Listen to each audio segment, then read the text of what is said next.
성찬을 나눌 때마다 언젠가부터 같은 본문으로 같은 말씀을 나누고 있습니다.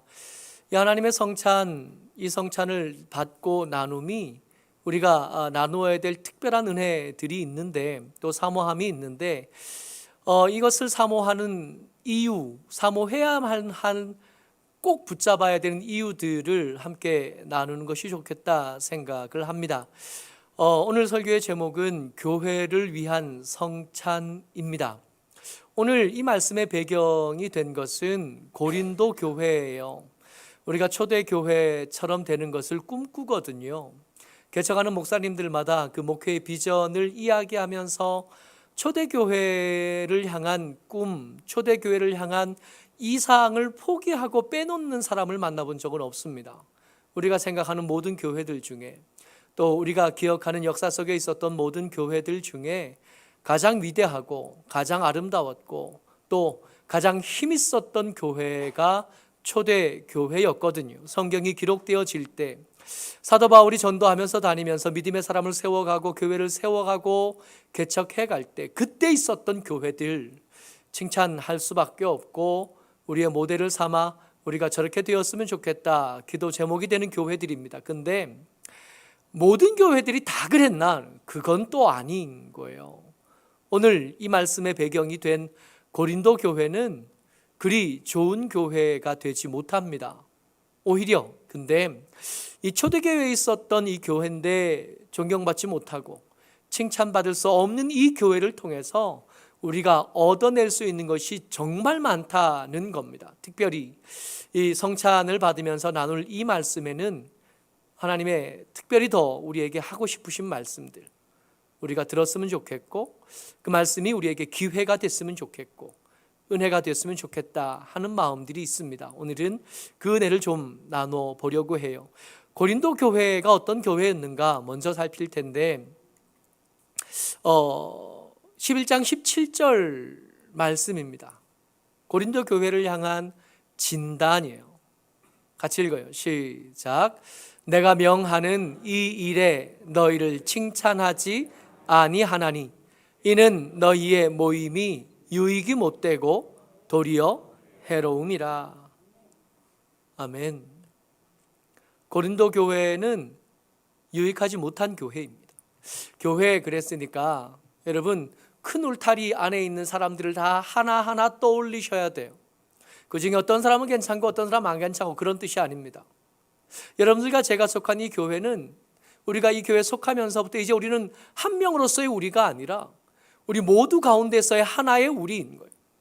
그러니까 교회를 향한 말, 교회를 향한 평가는 교회를 향한 평가이기도 하지만 나 하나하나를 향한 평가이기도 한 거예요. 나는 기도 많이 했는데, 나는 괜찮은 사람이었는데, 나는 다른 사람과 다르지 않았고 꽤 괜찮게 열심히 신앙생활했는데 그 핑계와 변명을 아무리 해봐도 그 울타리를 벗어날 수는 없습니다. 여러분들과 제가 섬기는 우리 교회, 이 청운교회를 향한 말이 곧 나를 향한 말이고 우리를 향한 말인 거예요. 고린도 교회에 속한 사람들 중에 어떤 사람은 생각할 겁니다. 나는 칭찬받을 만한 사람입니다. 아니라고요. 나는 내 주변에게 유익한 사람입니다. 아니라고요. 그 말에 아멘 해줄 수가 없고 그 말을 인정해 줄 수가 없습니다.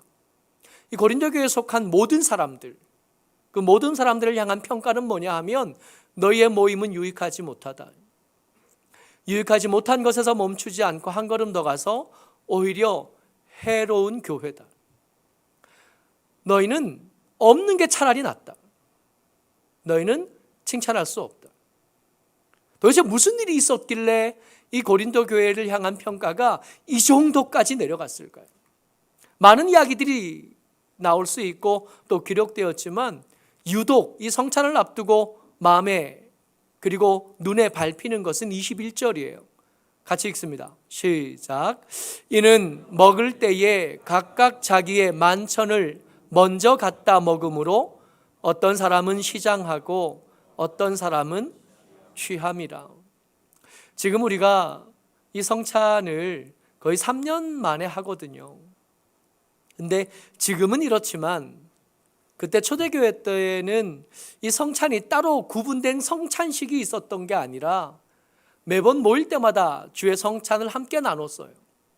그러니까 모여서 함께 먹는 식사가 성찬이었고, 모여서 함께 먹는 식사가 애찬이었고, 모여서 함께 나누는 식사가 그들의 영적인 교제요, 육적인 교제였던 겁니다. 그런데 그 거룩한 성찬, 그 특별한 의미가 가진 성도들의 식사 가운데 어떤 일이 벌어졌냐 하면, 어떤 사람들, 주로 이 어떤 사람들은 부유한 사람들이었습니다. 교회를 올 때 음식을 준비할 수 있었던 사람들이, 교회를 올 때 더 좋은 옷을 입을 수 있었고 좀 미리 와서 준비하는 것이 부담스럽지 않았던 사람들인 거예요.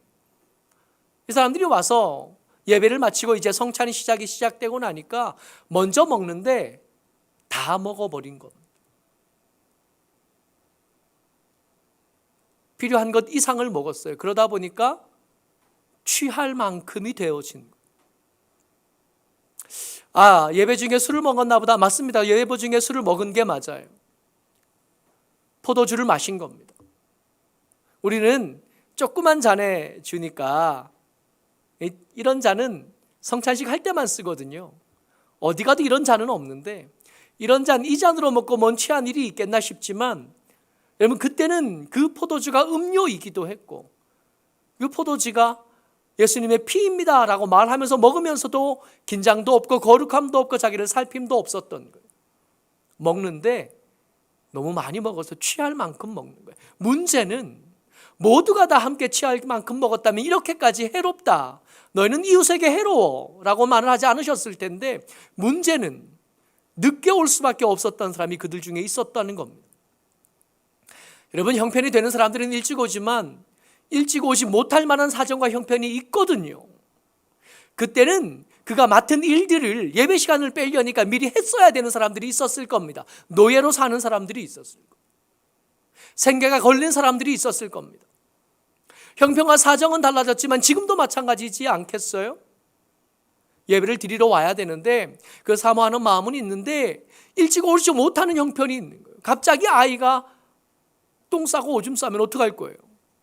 갈아입혀야 되는 거예요. 씻겨야 될 거예요. 남들보다 훨씬 더 일찍 준비했지만 너무 멀어요, 물리적인 거리가. 그래서 늦게 올 수밖에 없는 사람들이 있었을 거예요. 지금도 그렇고 그때도 그렇고 매번 새로운 핑계와 형편들은 나타날 거거든요. 근데 그런 분들이 와서도 배려받고 용납함을 얻으면 함께 예배할 수 있었을 텐데 이 사람들은 그러지 않았던 거예요. 늦게 온 너희들이 어떻게 예배할 수 있냐? 늦게 왔는데 음식도 안 가지고 온 거예요. 자기 앞가림도 못할 뿐만 아니라 주변 사람에게 부담을 주고 주변 사람에게 짐이 되는 사람들이 있었던 거예요. 그러니까 한두 번 그런 게 아니라 매번 그랬을까요? 이 부유한 사람들이 화가 난 것. 먹고 싶어서 먹은 것도 있겠으나 사실은 먹고 싶어서 먹은 게 아니라 내가 준비한 것들을 저것들이 먹는 게 싫은 거예요. 예배드리러 와서 그거 먹고 취할 만큼 먹는 게 그냥 됐을 것 같지는 않은 겁니다. 배가 부른데 이 정도면 충분한데, 근데 거기서 멈추지 않은 겁니다. 이걸 저것들이 먹는 게 마음에 안 드는. 근데 이런 일이 한두 번 겹치고 나니까 가난한 사람들도 할 말이 많은 거예요. 늦게 올 수밖에 없었던 형편들, 음식을 준비할 수 없었던 그 절박함들이 있었다. 교회 오면 평안을 얻고 위로를 얻어야 되는데 와서 보니까 분노할 일들이 가득한 거예요. 음식을 가져온 사람들은 교만해져 있고 음식을 가져오지 못한 사람들은 굶주렸을 뿐만 아니라 그것 때문에 분노해야 되는 상황. 이런 교회를 향해서 평가가 떨어진 겁니다. 너희는 해롭다. 차라리 없는 게 낫겠다. 근데 그럼에도 불구하고 여러분들과 제가 기억해야 될 것, 그럼에도 불구하고 고린도 교회는 참 문제가 많고 아픔이 되고 슬픔이 되는 교회이지만 그럼에도 불구하고 포기할 수 없는 하나님의 교회였다는 겁니다. 그래서 진단이 됐으니까 이제 처방을 해야 될 거 아니에요. 이렇게 문제가 많고 유익하기는커녕 오히려 해롭게 된 이 교회를 위한 하나님의 처방이 내려지는데 그 처방이 뭐냐 하면 성찬이었던 겁니다. 그러니까 고린도전서 11장에 이 너희는 해로운 교회야 그러고 그 해로운 교회 이야기를 하신 뒤에 이어져 나온 얘기가 성찬이었던 겁니다. 그러니까 여러분들과 제가 이 성찬을 받으면서 염두에 두어야 될 이야기가 있는 거예요. 여러분, 성찬을 준비하기 위해서 지난주 주보에다가 자신을 살피는 기간이 되었으면 좋겠습니다. 더 거룩한 삶을 살다가 오셨으면 좋겠습니다. 성찬을 받을 준비를 한 뒤에 오셨으면 좋겠습니다. 그렇게 광고하고 광고를 실었거든요. 근데 광고를 그렇게 실긴 했지만 사실은 별 큰 기대는 없어요. 그렇게 달랐겠나? 거룩한 부담을 가지고, 마음에 거룩한 짐을 가지고 당연히 하던 것들을 좀 절제하고 아무 생각 없이 하던 것들을 좀 절제한 다음에 왔으면, 이를 위해서 기도하고 이를 위해서 준비한 뒤에 왔으면 하는 마음은 있었지만, 그런 기대는 있지만, 한편 드는 생각에 몇이나 그렇게 하겠나.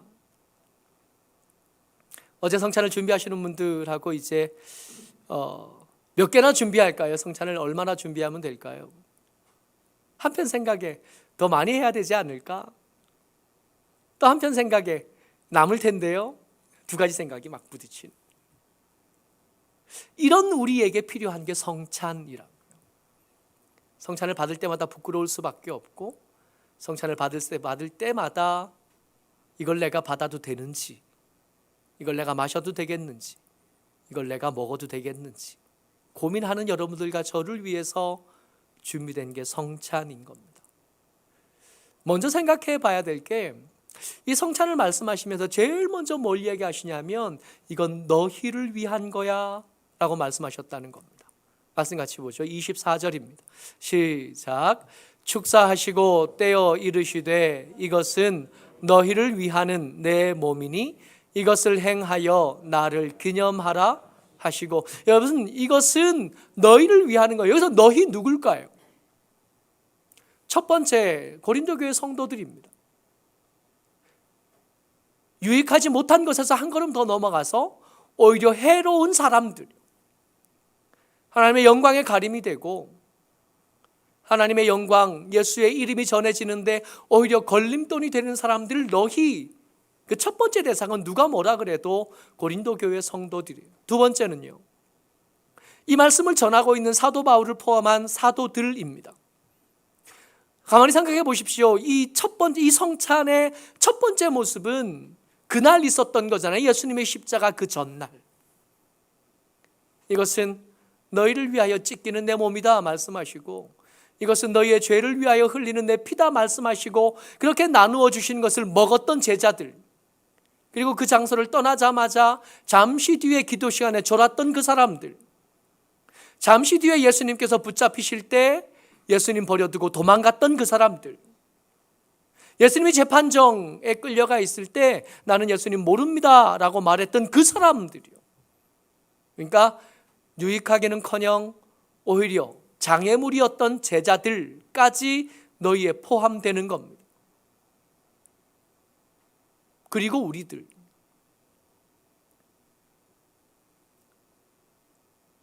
무감각한 삶을 살아가는 우리들, 내가 하나님의 사람이라는 것에 이견이 없고 아멘 하면서도 하나님의 사람으로 살아야 될 삶에 대해서 별로 관심이 없고 그냥 사라지는 대로 사는 우리들. 예수 믿는 사람들은 물살을 거스르는 사람들이거든요. 그래서 우리는 연어를 볼 때마다 감동이 있어요. 그 거친 물살을 거슬러 올라가는 그 삶이 우리의 삶이어야 한다는 감동이 있거든요. 내 감동만 있지 실천은 없는.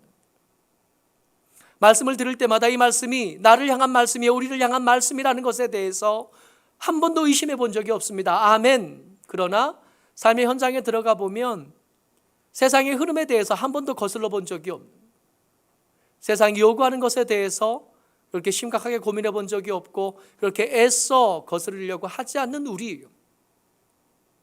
이 성찬은 이렇게 부족하고 모자란 우리를 위해서 하나님께서 허락하신 처방인 겁니다. 그래서 모쪼록 이 성찬을 통해서 여러분들과 제가 다른 어떤 날보다 더 큰 은혜를 경험할 수 있었으면 좋겠고, 오늘 성령 강림절인데 성령의 강림하시던 그날의 그 충격이 우리 삶 가운데 있었으면 좋겠습니다. 이 성찬을 통해서 우리가 기억해야 될 것이요, 새 언약입니다. 염두에 둘 것은 새 언약이잖아요. 그러면 헌 언약도 있었다는 뜻이 되는 거거든요. 있었는데 실패했어요. 있었는데 있기는 했는데 그것에 대해서 그렇게 진지하게 생각하지 않았고, 그걸 무게 있게 듣지 않았고, 그 언약을 헌신차처럼 한두 번 버린 게 아니라 여러 번 버려왔어요. 그래서 새로 만들어야 했던 새 언약이에요. 우리가 너희, 이 고린도 교회 이야기 나누고, 그 너희가 고린도 교회 성도일 뿐만 아니라 사도들일 뿐만 아니라 우리다 그랬어요. 이 우리다 그럴 때 아멘 했다면 무슨 뜻이 되는 거냐 하면, 우리가 유익한 성도는 아니란 뜻이 되는 거예요. 오히려 어쩌면 해로운 교회일 수도 있겠다는 것에 동의한 겁니다. 삶을 돌아보면 나는 아닙니다 라고 감히 말 못하게 되는 거죠. 여러분, 그러면 우리는 계속 살아도 되는 걸까요? 보통 무용해지면, 쓸모가 없어지면 말이에요, 버리거든요. 그러지 않아요? 우리가 어떤 물건들을 사용할 때 이 물건이 원래 계획되고 원래 만들어지고 의도되었던 그 기능을 상실할 때가 오잖아요. 그럼 버리는 거죠. 얼마 전에 사모가 이게 손이 비었어요. 설거지 하다가 물을 끓이겠다고 이게 주전자 하나를 꺼내는데 이 주전자 위에 이가 이렇게 나가 있었던 거죠. 유리로 된 주전자요. 하다가 이렇게 비었어요. 한참 고민했어요. 피가 나서. 얼른 버리라 그랬거든요. 화가 나서 버리라 그랬더니 아까운 거야. 또 이게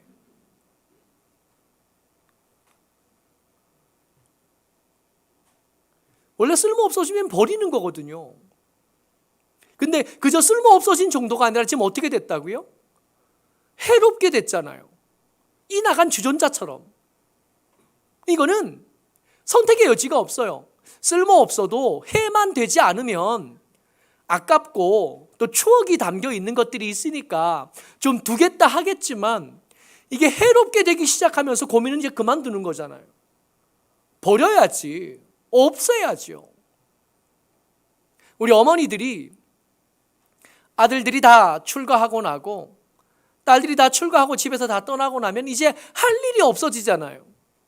아이들 때문에 분주하고 아이들 때문에 바쁠 때는 이 아이들이 얼른 컸으면 좋겠다 생각하다가도, 근데 정작 그때가 오면 더 이상 내가 별로 필요하지 않은 사람이 된 것 같은 느낌이 들어요. 아이들 내가 없어도 이제 자기 잘 살아가는, 신랑도 굳이 내가 밥 해주지 않아도 잘 알아서 밥 해먹는 것 같아요. 내가 하루쯤 이 집에 없어도 아무도 표시가 나지 않아요. 그렇게 되면 자유다 할 것 같은데, 여러분, 생각보다 훨씬 더 많은 비율로 그때가 된 어머니들이 자기가 쓸모 없어진 것 때문에 오히려 다른 스트레스를 경험한다는 거예요. 나 필요 없는 사람인가 봐. 해로운 것까지는 아니겠으나 쓸모 없어지기는 한 거죠.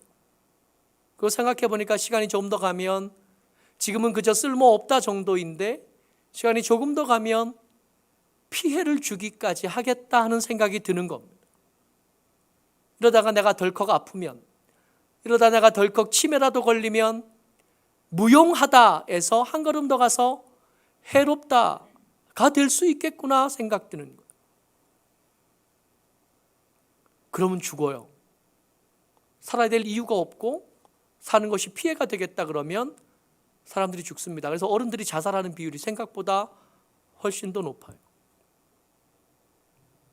지금 성도들이 어떻게 된 거냐 하면, 이 고린도 교회 성도들이 진지하게 너희는 해롭다라는 말에 아멘 하고 나면 어떻게 되냐 하면 살아야 될 이유가 없는 겁니다. 생각 없이 그냥 사니까 그렇지, 가만히 생각해 보면 유익하지 못할 뿐만 아니라 해롭기까지 한 우리가 살아야 될 이유가 사실은 없어요. 폐기, 처분되어야 마땅하고 쫓아내야 마땅한데, 그런 우리에게 이 성찬을 말씀하시면서 뭐라고 얘기하시냐면 새 언약이 준비되었다 말씀하시는 거예요. 살아야 될 이유요. 해롭기까지 되었는데도 불구하고 더 살아야 될 이유를 이 성찬을 통해서 다시 확인하는 겁니다. 몰랐던 게 아니에요. 흐릿해졌던 거. 그저 그냥 살아도 되는 줄 알았는데 그게 아니었던 겁니다. 25절 말씀이요. 같이요. 시작. 식후에 또한 그와 같이 잔을 가지시고 이르시되 이 잔은 내 피로 세운 새 언약이니 이것을 행하여 마실 때마다 나를 기념하라 하셨으니요. 내 피로 세운 새 언약이에요. 그러니까 공짜는 절대로 아니에요. 내 피, 내 생명, 내가 살아야 될 시간으로 주어질 피해와 유익하지 못함, 그게 아무리 크다 그래도 예수님의 피로 충분히 갚으실만 하겠다는 것. 어마어마한 대가가 치러졌어요. 너무 많은 남은 것들이, 거스름들이 너무 많이 남아서 문제지요. 이 성찬을 할 때마다 기억하래요. 새 언약을 만들어 주셨대요. 살아도 되는 이유가 있대요. 널 보면 그 일을 못 찾겠지만 너 자신을 보면 아들에게도 도움이 안 되고 딸에게도 도움이 되지 않고 조금만 지나면 오히려 짐이 되겠다 싶겠지만 널 보면 부모님에게 도움이 되지 않고 교회에게 도움이 되지 않고 주변에게 오히려 해로움이 될 것 같지만 나를 생각하면 그렇지만 이 성찬을 받으면서 예수님 생각하면 예수님을 기념하다 보면 아, 살아도 되겠구나. 아, 무용한 것 같은데 아닐 수도 있겠구나. 내가 생각할 때 나는 쓸모가 없는데 예수님이 생각하실 때 나는 당신의 피를 다 쏟아주고라도 사야 될 사람인 거구나. 예수님을 기념하는 거. 나를 기념하는 게 아니라 쓸모없고 해로운 나를 기념하는 게 아니라 예수님을 기념하는, 예수님을 떠올리는, 내가 쓸모없다는 생각이 들 때마다 나 말고 나를 기꺼이 그 살 찢으시고 피 쏟아 사셨던 예수님을 기념하는, 예수님을 기억하는 내 가치는 적어도 그만큼은 되는 거구나. 내 가치가 없다고 해서 그 가치를 흠집을 내지 못하겠구나 생각해내는, 우리가 성찬을 받으면서 새로운 사명을 발견합니다. 여러분 괜찮다 그랬잖아요. 그죠? 더 살아도 될 이유를 발견했습니다. 근데 더 살아도 될 이유를 발견했지만 그렇다고 해서 괜찮아 하셨지만 그렇다고 해서 이전에 대충 살고 막 살던 그런 삶을 다시 계속 반복할 수는 없어요. 그건 아니거든요. 그런 뜻은 아니거든요. 괜찮다고 말씀하셨지만 계속 그렇게 살아도 된다는 뜻은 아니거든요. 살아야 될 이유는 있지만 그동안 살아오던 잘못된 방향, 잘못된 방식으로 계속 그렇게 살아도 된다는 뜻은 아니거든요. 이 성찬을 받으면서 우리는 그동안 밥벌이에 바빠서 세상살이의 분주에서 흐릿해지고 잃어버렸던 사명을 다시 한번 확인합니다. 우리가 왜 살아야 되고 어떻게 살아야 되고 어떻게 걸어가야 되는지에 대해서 이 성찬은 말씀해 주시는 26절 말씀입니다. 같이요. 시작. 너희가 이 떡을 먹으며 이 잔을 마실 때마다 주의 죽으심을 그가 오실 때까지 전하는 것이니라. 아멘. 우리 이거 바라보고 사는 겁니다. 분주하게 사냐고 잊어먹었거든요. 우리가 왜 살아야 되는지, 어떻게 살아야 되는지 잊어먹었거든요. 여러분, 우리가 쓸모없었던 우리가 예수님의 새 언약 때문에 살아야 될 이유를 발견했다면 살아야 될 이유만 발견해야 하는 게 아니라 거기 다시 시작한 다음에 이전에 걷던 것과 전혀 다른 새로운 길도 발견하고 그 목표도 발견하고 해야 될 일들도 발견해내는 겁니다. 우리가 왜 사냐 하면 주의 죽으심을 전하는 거예요. 나만 그랬던 게 아니라, 나만 유익하지 못하고 나만 해로웠던 게 아니라 더 많은 사람들이 유익하지 못한 삶을 살고 더 많은 사람이 해로운 삶을 살아가고 있는 그들에게 예수님께서 널 위해 대신 죽어주셨다고 말해주기 위해서 사는 거예요. 알고 있었던 건데 흐릿해졌던 거, 아멘 했던 건데 내려놓았던 거, 그거 다시 붙잡는 거. 이 성찬을 통해서 예수님의 응원을 받는 거, 예수님의 격려를 받는 겁니다. 여기서 한 가지 더 추가하는 겁니다. 우리가 이 성찬을 대할 때마다 매번 드려온 것은 27절 말씀이에요. 오늘 우리가 읽었던 말씀 그 뒤에 27절에 뭐라고 써 있냐면 그러므로 누구든지 주의 떡이나 잔을 합당하지 않게 먹고 마시는 자는 주의 몸과 피에 대하여 죄를 짓는 것이니라. 이 말씀을 염두에 두고 지난 한 주, 멀리까지 갈 것도 없고 지난 한 주를 이렇게 돌아보면 감히 이 성찬을 받을 수 있겠나 말이에요. 합당하지 않게 주의 몸과 주의 떡이나 잔을 마시면 이것은 죄를 짓는 거예요. 주의 잔과 떡에 합당하게 산다는 것, 한 번도 그래 본 적이 없는 거예요. 성찬 때마다 부끄럽고, 성찬 때마다 부담스럽고, 성찬 때마다 어디 가서 숨고 싶었는데, 그럼 우리는 언제 성찬 받아요? 이걸 엄격하게 적용하면 우리 중에 어쩌면 이 성찬을 아무도 먹지 못하고 아무도 마시지 못하고 그냥 눈물만 흘리다가 집에 가야 될 텐데 그러라는 뜻이 아닌 것 같아요. 말씀 같이 봅니다. 28절 말씀 시작. 사람이 자기를 살피고 그 후에야 이 떡을 먹고 이 잔을 마실지니. 살피고 마시래요. 부끄러움으로 마시는 것. 그 떡에 걸맞지 않았던 삶을 부끄러워하며 마시는 것. 그 잔에 걸맞지 않았던 내 삶을 부끄러워하면서 이 잔을 받는 겁니다. 그리고 살아야 될 이유를 확인하고 우리가 살아야 될 삶을, 살아가야 될 길을, 우리에게 주신 사명을 확인한 다음에 주의 응원으로 아멘 한 뒤에 다시 한번 시작해 보는, 이 성찬을 통해서 저와 여러분들이 이 말씀들이 마음속에 그리고 삶 속에 새겨질 수 있으면 좋겠습니다. 그래서 의도한 대로 이 해로운 교회들이 다시 시작할 은혜를 얻고 유익하지 않은 곳으로, 그리고 유익하지 않으면서 한 걸음 더 가서 유익한 교회로, 도움이 되는 하나님의 사람으로, 내가 있어서 우리 주변 사람들이 조금 더 행복해질 수 있고 우리가 있어서 우리 주변이 좀 더 밝아질 수 있고 살아갈 맛을 알게 되는 하나님의 사람들 다 되시기를 주의 이름으로 축복합니다. 기도하겠습니다.